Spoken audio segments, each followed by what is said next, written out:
네, 잘 나오셨습니다. 우리 앞뒤좌우로 인사하겠습니다. 사랑합니다. 축복합니다. 우리 한번 인사하겠습니다. 예, 비도 많이 오는데 비를 뚫고 귀한 예배 오셨는데요. 네, 감사합니다. 오늘 본문의 말씀으로 공평과 포용의 복음이라는 제목으로 말씀 나누도록 하겠습니다. 여러분, 우리가 흔히 쓰는 말 중에 청사진이라는 말이 있습니다. 청사진. 건물이나 제품들 만들 때에 이제 사용되는 설계 도면을 이제 가리키는 말인데요. 우리가 이 청사진을 보면 이 제품의 완성도를 우리가 이제 조금 짐작해 볼 수 있습니다. 이 제품은, 이 건물은 앞으로 이런 모양이 되겠구나. 최종 단계의 어떤 모양을 우리가 짐작해 볼 수 있는 것이죠. 그래서 이 설계 도면, 이런 청사진은 매우 중요합니다. 이제 실생활 속에서도 이런 청사진이라는 말을 많이 쓰죠. 우리의 어떤 교회의 청사진, 앞으로의 우리 어떤 미래의 청사진, 이런 어떤 이제 단어를 쓰면서 우리가 앞으로 어떤 미래를 그리고 어떤 목적을 가지고 살아야 될 것인가 짐작해 볼 수 있다라는 것입니다. 그런 측면에서 오늘 이 사도행전은 교회의 청사진이다, 이렇게 이야기할 수 있습니다.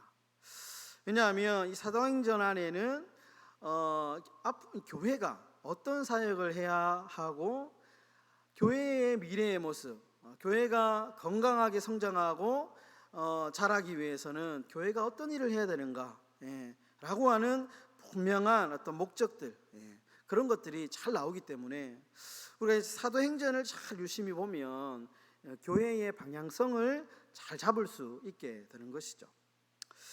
여러분, 오늘 말씀은 이 앞에 있는 내용이 반복되는 내용입니다.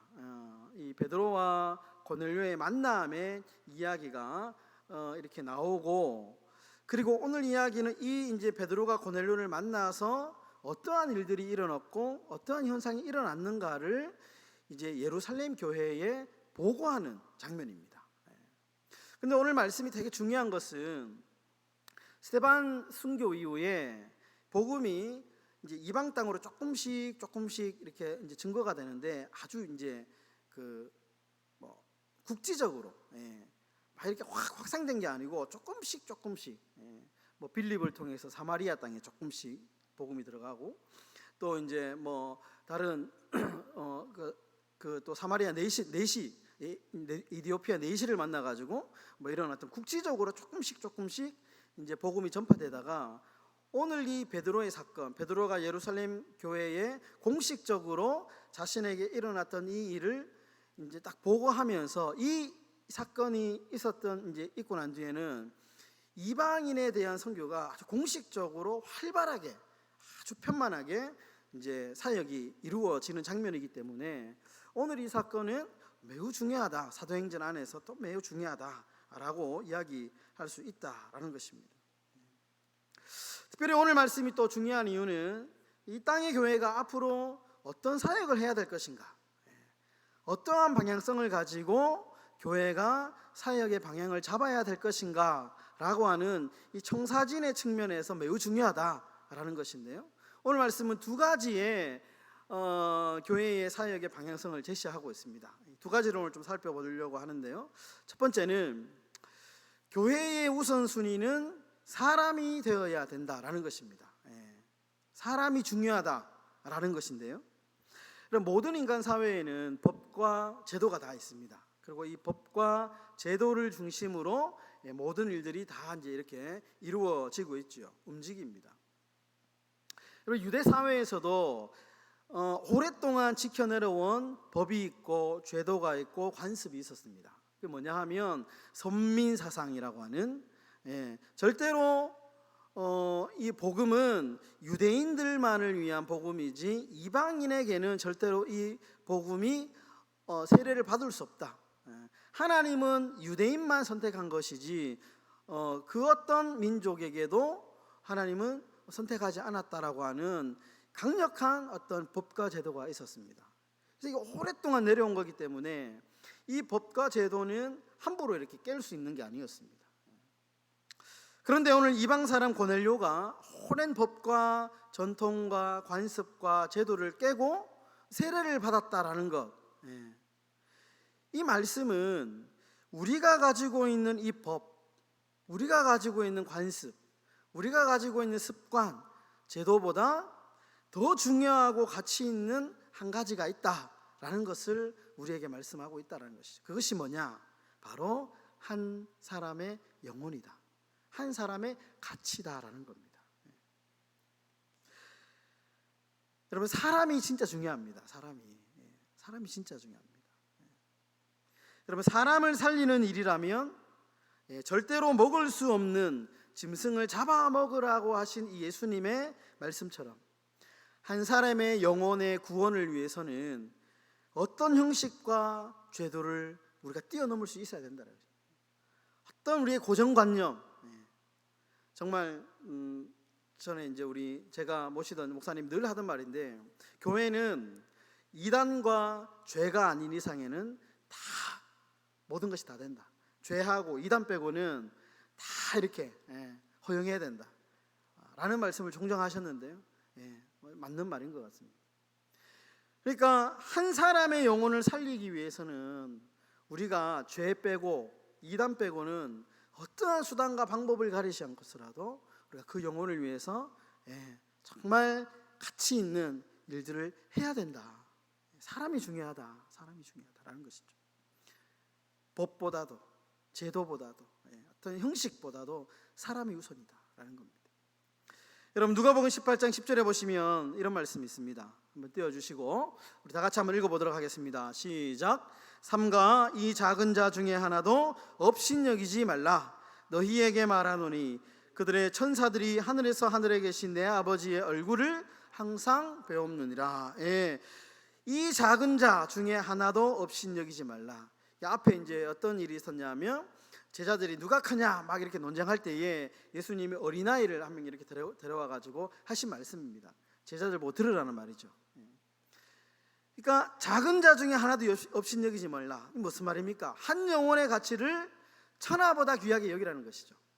사람 위에 사람이 있는 게 아니고 사람 밑에 사람이 있는 게 아니라는 겁니다. 사람을 존귀하게 대하시는 그런 삶이 되어야 된다라는 것입니다.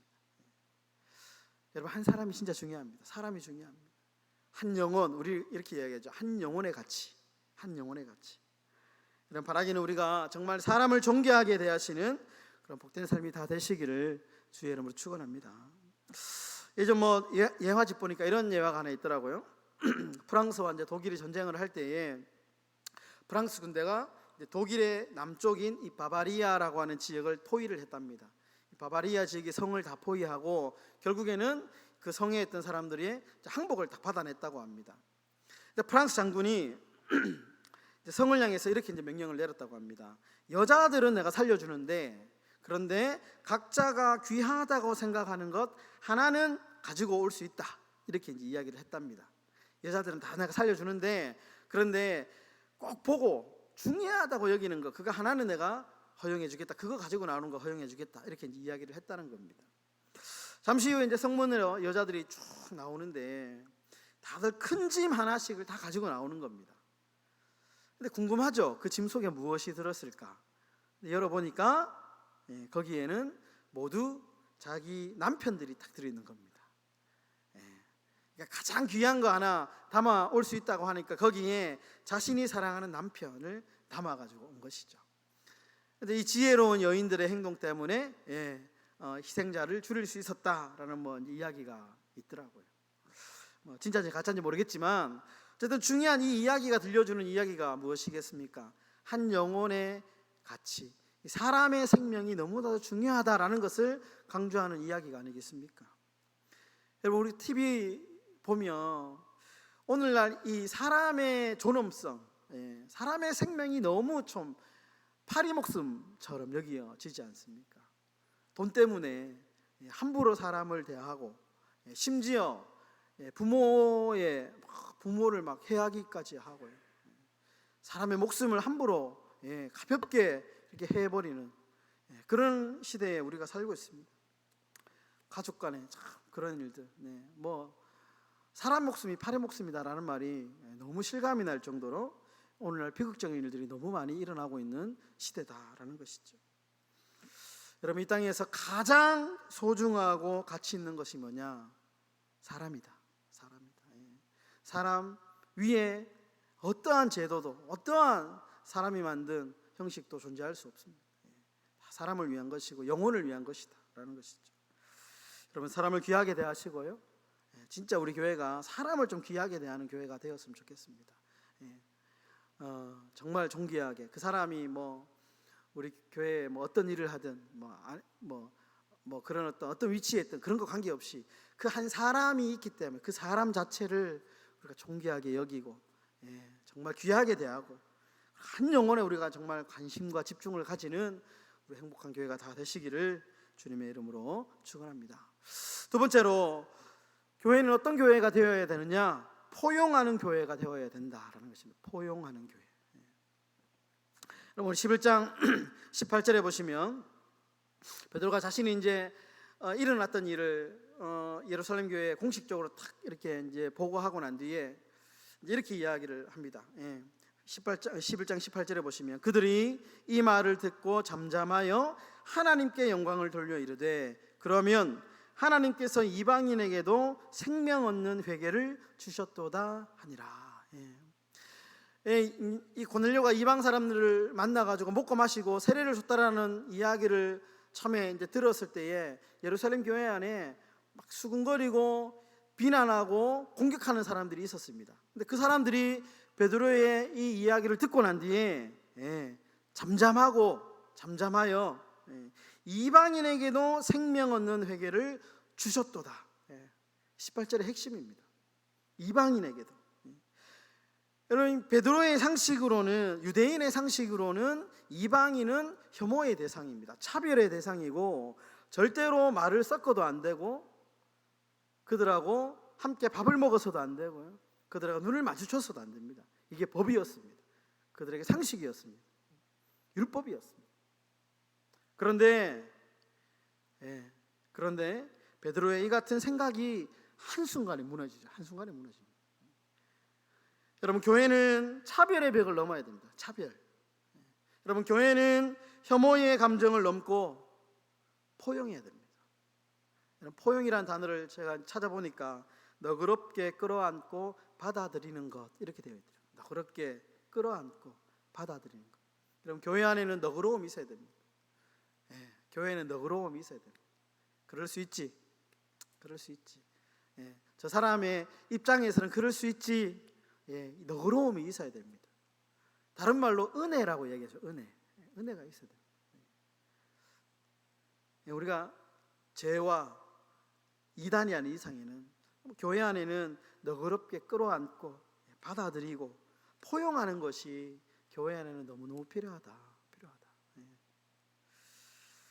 여러분, 우리 행복한 교회가 정말 이런 은혜에 넘치는 포용이 넘쳐나는 충만하는 그런 교회가 되었으면 좋겠다라는 생각이 늘 하게 됩니다. 제가 이제 교회 사역을 처음에 와서 하나님 앞에 기도하면서 세운 목표가 그겁니다. 우리 하나님의 교회에 은혜가 넘친, 우리 교회의 모토가 말씀 중심의 교회, 은혜 중심의 교회, 전파하는 교회.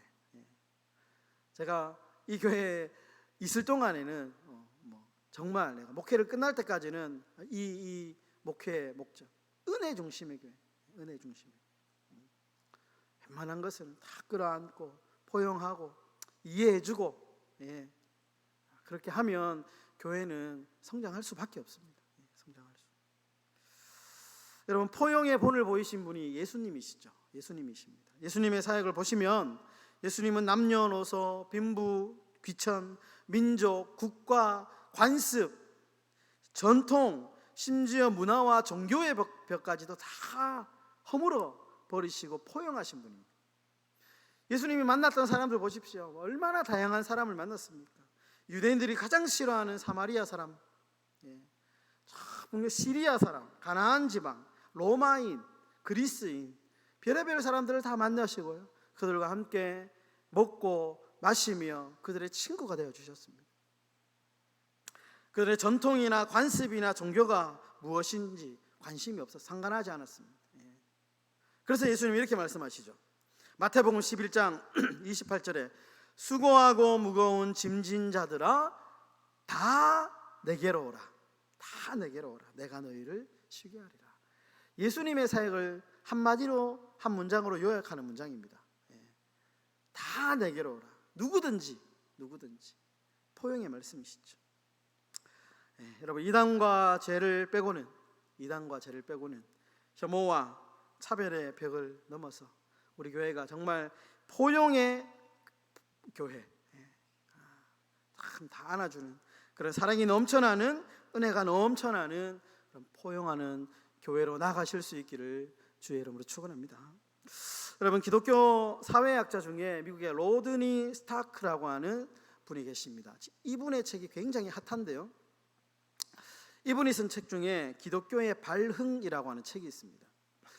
이 기독교의 발흥이라고 하는 책이 굉장히 두꺼운 책인데, 여기에 보면 이분이 초기 기독교가 어떻게 형성되고 어떻게 부흥되었는가, 우리는 이제 사도행전 같은 어떤 성경만을 이제 보고 초대교회가 이러이러했을 것이다 이렇게 짐작하지만, 이분은 학자니까 굉장한 방대한 분량의 그 자료들을 이렇게 이제 책에서 제공하면서 초대교회를 설명을 합니다. 초대교회 사람들은 이렇게 이제 생활했고, 신앙생활했고, 교회의 모습은 이러했다 이렇게 설명하는데, 거기에 보시면 초대교회가 얼마나 포용의 교회였는가 잘 설명하는 하나의 대목이 나오는데요, 이제 당시에 로마로부터 기독교가 얼마나 박해를 많이 받았겠습니까? 그러니까 초기에 기독교를 믿는 사람들은 다 재산을 몰수당하고, 굴에 숨어서 정말 가난하고 힘들고 어렵게 그렇게 신앙생활을 했습니다. 그런데 그들이 살던 도시에 예전에 흑사병, 이런 전염병이 돌면 뭐 약이 없으니까요, 사람들이 이렇게 할 수 있는 것이라고는 그저 고립, 이렇게 격리하는 것밖에 없었습니다. 치료 방법이 없었습니다. 그런데 다 그 도시에 한 도시에 흑사병이 일어나면 모든 사람들이 그 도시를 다 떠나는데, 유독 남아있는 사람들이 있었는데 누구냐? 그리스도인들이 남았다. 그리스도인들이 그들의 상처를 닦아주고, 그들에게 물을 먹여주고, 그러면서 그들과 함께 머물러 있었다는 거예요. 그게 막 이 고전적인 이 어떤 고고학적인 발굴이나 이런 어떤 이제 문서들을 통해 가지고 제시를 하는데, 심지어 그렇게 간호하다가 자신도 흑사병에 전염되어서 죽는 사람들이 있었답니다. 그래도 그리스도인들이 떠나지 않고 그 자리를 지키는 거예요. 그러다가 나은 사람들이 이 그리스도의 사랑을 체험했기 때문에 그 사람들이 그리스도인들이 되고, 그리고 그 사람들을 통해서 복음이 막 증거되는 거죠. 그런데 치료해주는 사람들을 뭐 이렇게 사람을 가려가지고 치료해주는 것이 아니라 누구든지 모든 사람을 다 보살펴주고 사랑해주고 치료해줬다는 겁니다. 그럼 이제 로드니 스타크라고 하는 이 학자가 기독교가 그렇게 박해하고 그렇게 기독교를 말살시키려고 했지만 망하지 않았던 두 번째 이유를 이 포용이라고 얘기합니다. 첫 번째 뭐냐? 부활. 두 번째가 포용, 사랑. 그렇게 이야기를 합니다. 이것이 우리 기독교의 힘입니다. 여러분, 이것이 교회 사역의 핵심입니다. 여러분, 우리 교회가, 이 땅의 교회가 어떻게 사역해야 되느냐? 포용의 사역을 해요. 포용의 사역. 우리 행복한 교회가 정말 포용하는 교회가 되었으면 좋겠다라는 생각을 하게 됩니다. 여러분, 그런데 내 힘과 의지로는 불가능하죠. 내 힘과 의지로는 안 됩니다. 우리는 태생적인 한계를 가지고 있습니다. 우리는 공평하지도 못하고요, 태생적으로 우리는 포용하려고 참 마음을 쓰고 애를 쓰지만 한계가 있습니다. 한계가. 차별과 혐오를 하지 않겠다 수없이 기도하고 다짐하지만, 그러나 저녁이 되면 돌아서면 언제 그랬냐는 듯이 우리가 참 우리의 다짐이 쉽게 무너집니다. 그런데 오늘 본문은 유일한 방법과 유일한 가능성을 말씀하고 있는데 15절의 말씀입니다. 15절의 말씀. 15절의 말씀 보시면, 내가 말을 시작할 때에 성령이 그들에게 임하시기를, 처음 우리에게 하신 것과 같이 하는지라. 성령이 그들에게 임하시기. 여러분, 성령 충만이 유일한 방법입니다. 내 힘으로요 안 됩니다. 내 힘으로 아무리 다짐하고 힘쓰고 애써도 안 됩니다. 성령 충만이 해결 방법입니다. 여러분, 한 사람의 영혼은 천하보다 귀합니다. 교회는 사람을 귀하게 여기고 사람을 존중할 줄 알아야 돼요. 영혼의 가치를 우리가 귀하게 여겨야 됩니다. 복음은 차별하지 않습니다. 복음은 혐오하지 않습니다. 복음은 포용합니다. 여러분, 성령 충만함으로, 그것이 정답이죠. 성령의 충만함으로 차별을 넘고 우리가 포용하면서, 그리고 이 공평과 포용의 삶을 살아가시는 그런 우리 행복한 교회 모든 성도님들 다 되시기를, 그리고 우리 교회가 다 되시기를 주님의 이름으로 축원합니다.